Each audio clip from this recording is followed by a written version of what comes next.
जय हिंद, मैं हूं करण दानवी और आज हम बात करेंगे स्ट्रेटेजिक बॉम्बर्स की। जी हाँ, स्ट्रेटेजिक बॉम्बर्स की जो हमारी एयरफोर्स में नहीं है। तो हम ये ढूंढेंगे, ये पता करने की कोशिश करेंगे कि क्यों नहीं है और क्या हमें स्ट्रेटेजिक बॉम्बर आने वाले समय में चाहिए या नहीं चाहिए।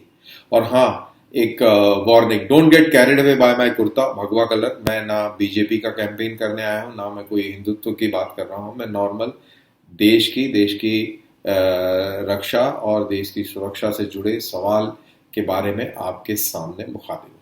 तो बहरहाल, let's get on to this topic of strategic bombers. ये क्या है और इंडिया में क्यों नहीं है और क्या इनकी आगे ज़रूरत है या आगे ज़रूरत नहीं है। तो ये जो एयरफोर्स का इस्तेमाल वर्ल्ड वॉर वन में शुरू हुआ और वर्ल्ड वॉर वन के अंदर 1915 की जो एक लड़ाई थी नौ शपेल की फ्रांस के अंदर, उसके अंदर पहली बार एयरक्राफ्ट्स का इस्तेमाल हुआ बॉम्बिंग के लिए। ब्रिटिशर्स ने अपने जो बाईप्लेन, आपने देखा होगा वो double wing, triple wing, triplanes, biplanes देखे होंगे पुरानी फोटोग्राफ्स में। उनका एक बाईप्लेन था, उसका इस्तेमाल किया जर्मन रेलवे लाइन को बॉम्ब करने के लिए। वो बड़े इंटरेस्टिंग बॉम्बिंग होती थी जब वो करा करते थे। वो क्या करते थे कि जो पायलट था वो पायलट एयरक्राफ्ट उड़ाया करता था और जो पीछे जो बैठा करता था, जो गनर होता था, एक गन लगी होती थी और वो मशीन गन से फायरिंग करते थे। कोई अगर एयर टू एयर बैटल हो तो वो फायरिंग कर रहे हैं और साथ ही साथ इसके पास में बॉम्ब्स भी होते थे। बॉम्ब्स जैसे 2 इंच मोटर का बॉम्ब होता है। अब आपको मैं कैसे समझाऊं, कोई सिलेंडर टाइप बॉम्ब, जैसे मान लो ये मेरे पास में कॉफी की बोतल है, ये एक बॉम्ब है मान लीजिए, और तो ये इसको आप समझिए कि गोल सिलेंडर के तौर पर है। तो ये बॉम्ब्स ऐसे साइड में ऐसे रखे होते थे और इनके ऊपर एक फेदर लगा होता था जिससे कि स्टेबिलिटी मिले। और जो पीछे जो बैठा होता था पायलट के पीछे, उसका काम था ऐसे निकालना और नीचे देखना और ऊपर से छोड़ देना, तो नीचे जाके और इम्पैक्ट से फटता था। तो इस प्रकार के बॉम्ब होते थे और ऐसे करके शुरू हुई बॉम्बिंग। और जब ये बॉम्बिंग शुरू हुई, जब ये रेलवे लाइन के ऊपर बॉम्ब गिराए गए, तो ये एक स्ट्रेटेजिक कॉनोटेशन में आई क्योंकि वो एक बड़ी नई चीज थी। लॉजिस्टिक्स और वॉर मटेरियल की शिफ्टिंग, ट्रुप्स की शिफ्टिंग, इस सब पे इफेक्ट हुआ था और ये एक बहुत ही बड़ा गेम चेंजर था। इसके बाद से रेस शुरू होती है फाइटर बॉम्बर्स की। फिर हमने देखा कि ये फाइटर बॉम्बर्स और डेवलप करे गए और वर्ल्ड वॉर टू के अंदर हमने इनकी भरमार देखी। जर्मन्स और ब्रिटिशर्स और अमेरिकन ये आपस में इन्होंने बहुत इस्तेमाल करे। जर्मन्स का कॉन्सेप्ट होता था नाइट डे बॉम्बिंग का और उनके पास में मीडियम बॉम्बर्स होते थे। और जो आरएएफ था, रॉयल एयरफोर्स, इसका कॉन्सेप्ट था नाइट बॉम्बिंग का। लेकिन इनके साथ प्रॉब्लम ये थी कि इनकी जो नाइट साइट्स थी वो अच्छी नहीं। नाइट साइट में ऐसे डायल्स होते हैं और उसमें से उसके अंदर एक पेरिस्कोप टाइप होता है, उसको उसमें से नीचे टारगेट देखा जाता है और उसमें कैलिब्रेशन ऐसे होती है कि वो एयरक्राफ्ट जब फ्लाई कर रहा है तो वो एक स्पीड पे फ्लाई कर रहा है और जब वो टारगेट के ऊपर आएगा और उसने बॉम्ब गिराया तो बॉम्ब की भी स्पीड वही होगी जो इस एयरक्राफ्ट की होगी। यानी कि अगर 2000 मीटर से ये बॉम्ब गिराया गया है तो वो बॉम्ब जब तक जमीन पर गिरेगा वो टारगेट पर गिरेगा, टारगेट से आगे गिरेगा। तो वो टारगेट से आगे गिरेगा और उसी चीज का कैलिब्रेशन और कैलकुलेशन होता है कि मैं इस पेरिस्कोप से देख तो रहा हूं टारगेट क्रॉस एयर में आ रहा है, लेकिन एक्चुअल में आपका एयरक्राफ्ट टारगेट से काफी पीछे है। तो जब यहां पे रिलीज होगा, फर्ज करिए कि ये टारगेट है और ये एयरक्राफ्ट है, तो अगर एयरक्राफ्ट यहां से बॉम्ब रिलीज करेगा तो टारगेट को मिस कर जाएगा और बॉम्ब आगे गिरेगा। तो इस पे रिलीज करने के लिए एयरक्राफ्ट को पीछे रिलीज करना पड़ेगा। तो एयरक्राफ्ट तो उड़ ही रहा है, साथ में बॉम्ब की भी स्पीड है, तो वो आके फिर टारगेट को हिट करेगा। तो ये कैलकुलेशन कैसे हो, इस कैलकुलेशन करने के लिए एक मैकेनिकल कंप्यूटर होते थे डायल बेस्ड, और जिसके अंदर एक नाइट साइड एक पेरिस्कोप लगा होता था। लेकिन प्रॉब्लम इस पेरिस्कोप के साथ ये थी कि आप रात में नहीं देख सकते थे उसको, और नाइट बॉम्बिंग के लिए बड़ी कष्टदायक था, लेकिन फिर भी किसी अंदाजे से और ये सब काम किया जाता था। और वर्ल्ड वॉर 2 के टाइम में जो एयर डिफेंस गन्स होती थी उनके असिस्टेंस के लिए बहुत बड़ी पावरफुल लाइट्स हुआ करती थी। वो लाइट्स जो थी वो आसमान में लाइट की बीम्स फेंकती थी जिससे दुश्मन के एयरक्राफ्ट इल्यूमिनेट होते थे, और फिर जो गनर थे अपने एयर डिफेंस गन्स के उनसे साइट लेके और फिर वो उनको गिराते थे। तो जब ये लाइट्स जलने लगती थी तो जो एयरक्राफ्ट के पायलट और जो बॉम्बर है उनको दिख जाता था कि ये लाइट्स जल गई हैं, ये कुछ इलाका महत्वपूर्ण है और यहाँ पर हम बॉम्ब गिराएंगे।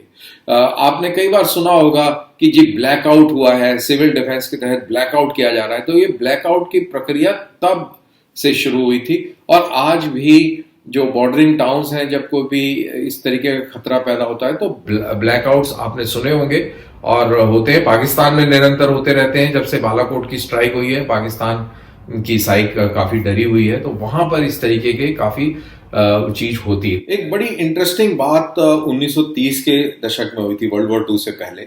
ब्रिटिश के प्रधानमंत्री थे स्टैनले बॉल्डविन, और उन्होंने जब पार्लियामेंट से खिताब कर रहे थे, पार्लियामेंट में बात कर रहे थे, तो उन्होंने बोला कि एयर डिफेंसेस कितने भी अच्छे क्यों ना हो जाएं, दुश्मन का फाइटर बॉम्बर जरूर इंट्रूड कर पाएगा और जरूर अपने टारगेट को हिट कर पाएगा। ये बात 1930 में स्टैनले बॉल्डविन ने कही थी और ये आज भी बिल्कुल सटीक है, सही है। इसका एक उदाहरण, बिल्कुल लेटेस्ट उदाहरण बालाकोट है।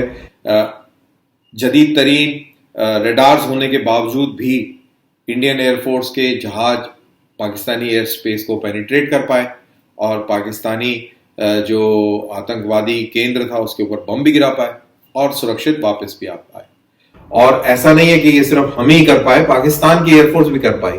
पाकिस्तान की एयरफोर्स भी हमारे रडार कवरेज को भेदते हुए, एयर डिफेंसेस को भेदते हुए उसने भी हमारे टारगेट्स के ऊपर हमला किया। वो बात और है कि उनका एक भी बम हमारे टारगेट पर नहीं गिरा, लेकिन उन्होंने हमारी एयर स्पेस का वायलेशन किया। कई सारे जहाज हमारे रजौरी नौशहरा सेक्टर के ऊपर आए और उन्होंने बम भी गिराए और उसी के बाद फिर अभिनंदन का केस हुआ। वो एक लंबी कहानी है। तो कहने का मतलब है कि जो 1930 में स्टैनले बॉल्डविन ने कहा था वो आज भी उतना ही एप्लीकेबल है। लेकिन ये जो वर्ल्ड वॉर II के अंदर भी जो एयरक्राफ्ट यूज हुए जर्मनी के ऊपर एरियल बॉम्बिंग के दौरान या लंदन के ऊपर जर्मन बॉम्बिंग्स के दौरान, इसके अंदर आपके B-17 बॉम्बर्स थे RAF की तरफ से, रॉयल एयरफोर्स और अमेरिकन की तरफ से, और जर्मन्स की तरफ से हेनकेल HE-111 जैसे एयरक्राफ्ट थे। तो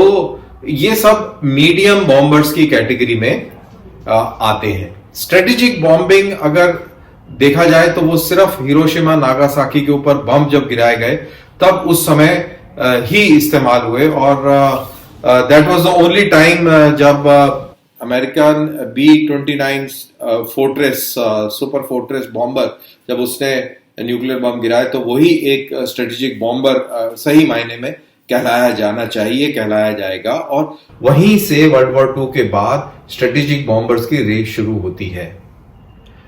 वैसे तो स्ट्रेटेजिक बॉम्बर, जैसे मैंने कहा कि जो वर्ल्ड वॉर I के अंदर 9 शिपेल के ऊपर जो बॉम्ब गिराए थे वो भी स्ट्रेटेजिक बॉम्बिंग थी। तो उस समय के हिसाब से, उस समय के इक्विपमेंट के हिसाब से उसको आप स्ट्रेटेजिक बॉम्बर भी कह सकते हैं। लेकिन जब हम आज उस चीज का एनालिसिस कर रहे हैं तो जो पहला स्ट्रेटेजिक बॉम्बर सही मायने में है तो वो B-59 super fortress American aircraft है जिसने न्यूक्लियर बम हिरोशिमा नागासाकी के ऊपर गिराए। अब हिंदुस्तान इस पूरे खेल में कहां आता है जहां तक स्ट्रेटेजिक बॉम्बर्स का सवाल है या मीडियम रेंज स्ट्रेटेजिक बॉम्बर्स का सवाल है। तो हमारे पास में भी एयरक्राफ्ट रहे हैं। जब इंडिया इंडिपेंडेंट हुआ तो अंग्रेज लिबरेटर नाम का एयरक्राफ्ट इंडिया में छोड़ के चले गए। उनके ये बॉम्बर्स थे। वर्ल्ड वॉर II के अंदर ये बर्मा कैंपेन में काफी इस्तेमाल हुए। तो ये हमारे साथ रहे और ये 1968 तक हमारे साथ रहे। और वहीं 50s के अंदर इंडिया ने स्ट्रेटेजिक बॉम्बर्स लेने का प्रयास किया, लिए भी, और हमने कैनबरा नाम के एयरक्राफ्ट्स लिए। लेकिन रशियंस ने भी हमें स्ट्रेटेजिक बॉम्बर्स बिक्री करने की बात करी थी और वो हमें तैयार थे देने के लिए। उनके जो IL-28 नाम का जो एयरक्राफ्ट है वो हमको बेचने के लिए तैयार थे, लेकिन हम कैनबरा एयरक्राफ्ट्स के पक्ष में गए। कैनबरास ने बहुत अहम रोल अदा किया 65 में और 71 की लड़ाई में, और जो उनके रिकॉनेसेंस एयरक्राफ्ट्स थे वो कारगिल के दौरान भी उनका इस्तेमाल बखूबी किया गया। लेकिन उसके बाद हमने इन एयरक्राफ्ट्स की और खोज नहीं करी और हमें लगा कि अब इनकी जरूरत नहीं है। ये बॉम्बर्स हैं किस किस टाइप के होते हैं, ये भी जरा थोड़ा सा क्लैरिफिकेशन और क्लासिफिकेशन कर दें। एक स्ट्रेटेजिक बॉम्बर होता है और एक टैक्टिकल बॉम्बर होता है। आज के हिसाब से देखें तो ये दो किस्म की कैटेगरीज होती हैं। टैक्टिकल बॉम्बर्स में वो बॉम्बर होते हैं जो टैक्टिकल बैटल्स को इफेक्ट करते हैं। टैक्टिकल बैटल जैसे कारगिल की बैटल, ये टैक्टिकल बैटल थी। टैक्टिकल बैटल को इफेक्ट करते हैं, उसको उनमें जो इस्तेमाल होने वाले जहाज हैं वो आपके टैक्टिकल एयरक्राफ्ट्स हैं, टैक्टिकल बॉम्बर्स हैं। और इंडिया में सारे के सारे जो बॉम्बर्स हैं वो टैक्टिकल बॉम्बर्स ही हैं, चाहे वो सुखोई 30 हो, रफाल हो, जैगुआर हो, मिराज 2000 हो। हमारे पास स्ट्रेटेजिक बॉम्बर नहीं है। अब स्ट्रेटेजिक बॉम्बर वो होता है जिसकी रेंज बहुत होती है, विदाउट रिफ्यूलिंग वो हजारों किलोमीटर जा सकता है, बम गिरा सकता है, न्यूक्लियर बॉम्ब और न्यूक्लियर क्रूज मिसाइल्स भी गिरा सकता है, वो स्ट्रेटेजिक बॉम्बर्स हैं। तो अगर ये सवाल पूछा जाए कि इंडिया के पास में कोई न्यूक्लियर डिलीवरी प्लेटफॉर्म नहीं है, कोई न्यूक्लियर डिलीवरी एयरक्राफ्ट नहीं है, तो इसका जवाब है कि नहीं। हिंदुस्तान के पास में न्यूक्लियर डिलीवरी हथियार और एयरक्राफ्ट्स हैं। हमारे पास जो मैंने अभी गिनाए, जैगुआर्स, आपके मिराज 2000, रफाल, सुखोई 30, ये सब एयरक्राफ्ट जो है न्यूक्लियर वेपन्स गिरा सकते हैं, न्यूक्लियर केपेबल एयरक्राफ्ट्स हैं।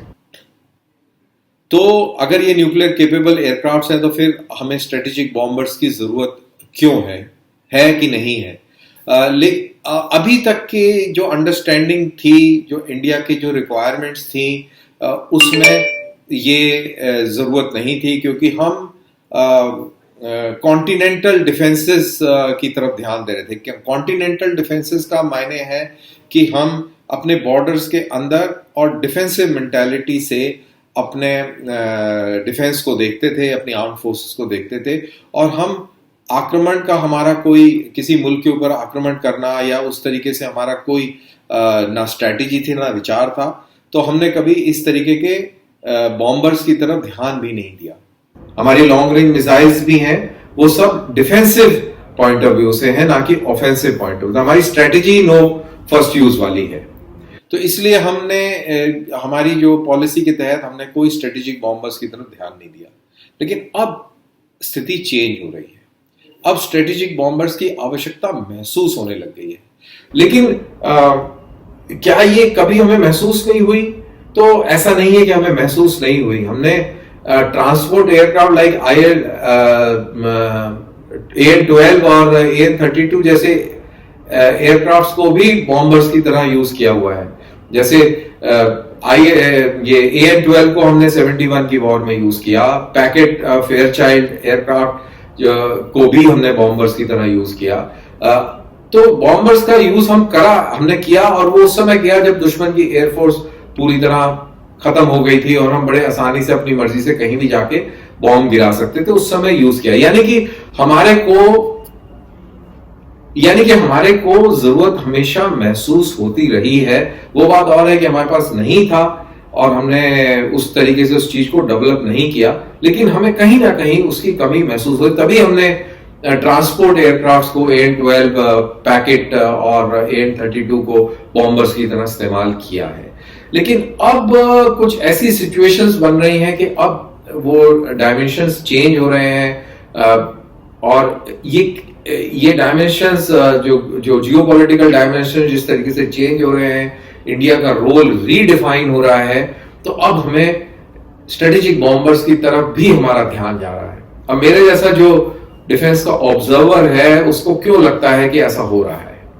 वो इसलिए लगता है कि एरो इंडिया 2019 के अंदर और एरो इंडिया 2021 के अंदर, ये दोनों टाइम हमने देखा कि American strategic bombers arrow show के अंदर उन्होंने फ्लाई पास्ट किया। अभी हाल ही में 2021 के अंदर B-1 बॉम्बर ने फ्लाई पास्ट किया और 2019 में B-52 स्टार फोर्ट्रेस ने ये फ्लाई पास्ट किया।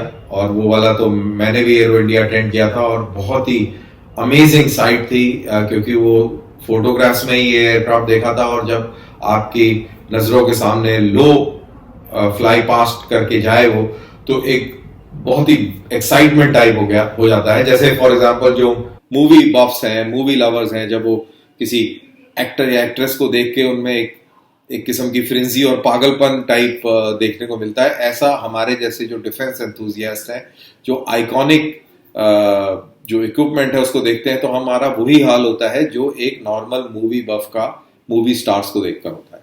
तो ये ऐसे ही नहीं आ रहे स्ट्रेटेजिक बॉम्बर्स, इंडिया का चक्कर ऐसे ही नहीं लगा रहे कि शौकिया लगा रहे हैं या कुछ दिखा रहे हैं। उनको भी समझ आ रहा है, बड़ी पावर्स को भी समझ आ रहा है कि इंडिया का भी रोल रीडिफाइन हो रहा है और इस रीडिफाइन रोल में वो भी अपने हथियारों को बेचना चाहते हैं, वो भी अपनी चीज को आगे पेश कर रहे हैं। अब सवाल ये है कि हम ये वेपन लेंगे तो हम इनका कहाँ इस्तेमाल करेंगे। देखिए, अगर हमारी ये रीच बढ़ती है, अभी जैसा हमने बोला कि मैंने बताया कि हमारे पास में टैक्टिकल बॉम्बर्स हैं, इनकी ज्यादा से ज्यादा रेंज 3000 किलोमीटर की है। तो 3000 किलोमीटर की यानी कि टर्न अराउंड तकरीबन 1500 से मैक्स किसी में केस में 2000 हो जाएगा। तो 2000 किलोमीटर से ज्यादा का टर्न अराउंड नहीं है, यानी कि अगर हम चाइना के लिहाज से देखें तो हम मुश्किल से तिब्बत को क्रॉस कर पाएंगे और हम मेनलैंड चाइना को टारगेट नहीं कर सकते। वहीं चाइना अपने स्ट्रेटेजिक बॉम्बर्स की मदद से इंडिया के किसी भी शहर के ऊपर बम गिरा सकता है। उनके पास में जो एयरक्राफ्ट है उनकी रेंज है 9-10 हजार किलोमीटर की और उससे वो बॉम्ब कहीं भी गिरा सकते हैं। तो ये एक बहुत बड़ी डेफिशिएंसी है हमारे लिए और तो ये डेफिशिएंसी भी अब हमें पूरी करनी है। और ये इसलिए ये डेफिशिएंसी समझ में आई कि अभी जब ये लेह लद्दाख में ये तनातनी चाइनीज के साथ चल रही थी, तो चाइनीज ने अपने H-6 एयरक्राफ्ट जो है वो सिंकियांग प्रोविंस में लाके खड़े कर दिए। तो ये एक साइकोलॉजिकल पॉइंट ऑफ व्यू से हमारे ऊपर एक दबाव था, क्योंकि हमारे पास स्ट्रेटेजिक बॉम्बर नहीं है और चाइनीज के पास जो है उन्होंने वो आगे लाके खड़े कर दिए थे। यानी कि वो एक संदेश दे रहे थे कि अगर आप लड़ाई करते हैं, लड़ाई को बढ़ावा देते हैं, लड़ाई होती है, तो हम आपके शहरों को टारगेट कर सकते हैं। तो ये एस्केलेटरी लैडर में अगर देखा जाए तो मिसाइल इस्तेमाल करने अगर एक्सट्रीम है तो स्ट्रेटेजिक बॉम्बर्स का इस्तेमाल करना एक दरमियाना सा एक मुकाम है। वो इसलिए कि ये स्ट्रेटेजिक बॉम्बर्स न्यूक्लियर बॉम्ब भी गिरा सकते हैं और कन्वेंशनल बॉम्ब भी गिरा सकते हैं। तो कन्वेंशनल लड़ाई में भी ये स्ट्रेटेजिक बॉम्बर्स कन्वेंशनल हथियारों के साथ में आपको टारगेट कर सकते हैं और ये काबिलियत हमें नहीं है, ये हमें महसूस हो रहा है और लेह लद्दाख की इस तनातनी के अंदर ये हमें बखूबी महसूस हुआ। एक दूसरा, हम इंडो पैसिफिक रीजन को में फोकस कर रहे हैं, अपना स्ट्रेटेजिक जो इम्प्रिंट है, फुटप्रिंट है, वो बढ़ा रहे हैं। स्ट्रेट ऑफ मलक्का से लेकर और साउथ चाइना सी तक की हम बातें कर रहे हैं, इधर पर्शियन गल्फ और पूरे इंडियन ओशन को डोमिनेट करने की बातें कर रहे हैं। तो इस डोमिनेशन के लिए हमारे पास जो भी टैक्टिकल लेवल बॉम्बर्स हैं जरूर, उनको एयर टू एयर रिफ्यूलिंग की मदद से हम ये इलाके को डोमिनेट जरूर कर सकते हैं। लेकिन जैसा मैंने कहा, एयर टू एयर रिफ्यूलिंग का इसमें एक इंटरफेस आ जाता है बीच के अंदर, उससे वल्नरेबिलिटी बढ़ जाती है, क्योंकि एयरक्राफ्ट्स को एक स्पीड पर एक बड़ा टारगेट प्रेजेंट करना पड़ता है। दुश्मन आपको उस क्रिटिकल मोमेंट पे टारगेट कर सकता है। ये generally air to air refuelling अपने इलाके में की जाती है, लेकिन अगर आप हॉस्टाइल इलाके में जाएंगे और एयर टू एयर रिफ्यूलिंग इस तरीके से करेंगे तो आप अपनी वल्नरेबिलिटी को बढ़ा रहे हैं। और इस वल्नरेबिलिटी को दूर करने के लिए अब हमें एक स्ट्रेटेजिक बॉम्बर की तरफ देखना पड़ेगा। और ऑप्शन क्या है हमारे पास में? ऑप्शन ये है कि या तो हम अमेरिकन बॉम्बर्स की तरफ जाएं, स्टेल्थ बॉम्बर्स की तरफ जाएं, तो वो तो बहुत महंगे पड़ेंगे। और दूसरा ऑप्शन है कि जो चाइनीज जो रशियंस बना रहे हैं PAK-DA नाम का जो एयरक्राफ्ट बना रहे हैं, स्ट्रेटेजिक बॉम्बर बना रहे हैं जो 2027 तक इन सर्विस आने की उम्मीद है, या हम उस तरफ जाएं, या तीसरा ऑप्शन है कि कोई हम अपना ही कोई मॉडिफिकेशन करें, विकल्प बनाएं और अपना कोई विकल्प पेश कर दें। लेकिन उसके अंदर जो हम अपना विकल्प, जो कि अभी तक हमने ऐसा सोचा भी नहीं है कि हम ऐसा करें, लेकिन अगर हम करेंगे भी तो हम उस लेवल तक नहीं पहुंच सकते, क्योंकि उस तरीके की टेक्नोलॉजी हमारे पास नहीं है, और उसको डेवलप करते करते 20 से 30 साल लग जाएंगे, जो कि हमारे पास अब है नहीं। तो हमारे पास जो क्रिटिकलिटी है वो क्या है कि सबसे पहले जो हमारे जो फाइटर स्क्वाड्रन्स का जो स्ट्रेंथ है 42 से घटकर 30 हो गया है, और इस 30 स्क्वाड्रन की स्ट्रेंथ से वापस 42 तक ले जाने के लिए मिनिमम 20 साल चाहिए, मिनिमम 20 साल चाहिए। लेकिन हम देख रहे हैं डिफेंस बजट कम होता चला जा रहा है, तो वो 20 साल के और ज्यादा साल लग सकते हैं, 30 साल भी लग सकते हैं एक। तो यानी कि एक ये हमारी कमी है। दूसरी जो इशू है वो टेक्नोलॉजी का है। तो हमारे पास इस तरीके की टेक्नोलॉजी नहीं है जो कि हम इस तरीके के स्ट्रेटेजिक बॉम्बर्स बना सकें। अब ये स्ट्रेटेजिक बॉम्बर, आजकल के जो स्ट्रेटेजिक बॉम्बर्स हैं, ये क्या है जो स्पेशली जो नए डेवलप हो रहे हैं, इनमें स्टेल्थ है, यानी कि रडार्स आपको पकड़ नहीं पाएंगे। जो चाइनीज जो बॉम्बर्स हैं H-6 जिनकी मैंने बात करी, उनको पकड़ना आसान है, उनमें वो स्टेल्थ टेक्नोलॉजी नहीं है, इसलिए वो इतने केपेबल नहीं है। लेकिन जो चाइनीज भी जो नया बॉम्बर बना रहे हैं वो काफ़ी केपेबल होगा और काफ़ी अपग्रेडेड होगा। तो वो तो जब होगा तब होगा, लेकिन फिलहाल उनके पास भी उस तरीके का नहीं है। सिर्फ है तो वो रशियंस के पास है और अमेरिकन्स के पास है। अब इन बॉम्बर्स क्योंकि बड़े होते हैं, इनके अंदर जो रियल एस्टेट होती है वो भी काफ़ी ज़्यादा है। दैट इज़ इनके अंदर आप एनर्जी डायरेक्टेड वेपन्स भी लगा सकते हैं, दैट इज़ आप लेज़र वेपन से लेस कर सकते हैं, जो कि तैयारी चल रही है। उससे इनकी जो एयर डिफेंस कैपेबिलिटी है, सेल्फ प्रोटेक्शन वाली कैपेबिलिटी बढ़ सकती है। फिर उसके अलावा ये बहुत टनों में आर्सनल ले जा सकते हैं। एक एयरक्राफ्ट जो है स्ट्रेटेजिक बॉम्बर, वो तकरीबन 30 टन का वेपन लोड ले जा सकता है, कन्वेंशनल एंड न्यूक्लियर। तो ये जो वेपन सिस्टम अगर हम लेते हैं, तो हम वो जो मैं गैप बता रहा था 30 स्क्वाड्रन से लेके 42 स्क्वाड्रन तक का, और ये गैप हम कवर कर सकते हैं कम स्ट्रेटेजिक बॉम्बर्स इंट्रोड्यूस करके। और जैसा कि मैंने कहा कि हमारे पास कोई भी स्ट्रेटेजिक बॉम्बर नहीं है, तो एक वो भी गैप है। तो गैप बेसिकली दो, एक स्क्वाड्रन की स्ट्रेंथ कम है और दूसरा हमारे पास स्ट्रेटेजिक बॉम्बर नहीं है। तो अगर हम स्ट्रेटेजिक बॉम्बर लेते हैं तो जो डेफिशिएंसी या जो गैप हमें इस स्क्वाड्रन स्ट्रेंथ में नजर आता है, इसको हम कम कर सकते हैं। आई एम सॉरी, ये थोड़ा कॉम्प्लिकेटेड सब्जेक्ट है, और मैंने जितना इसको सिंप्लीफाई करके मैं आपको बता सकता था, मैंने बताने का प्रयास किया। आई एम सॉरी, ये थोड़ा हैवी हो गया होगा, बट वेल इससे ज़्यादा मैं सिंप्लीफाई नहीं कर पाया। बहरहाल, तो फिर मुलाकात करते हैं किसी और नए टॉपिक के साथ। जय हिंद।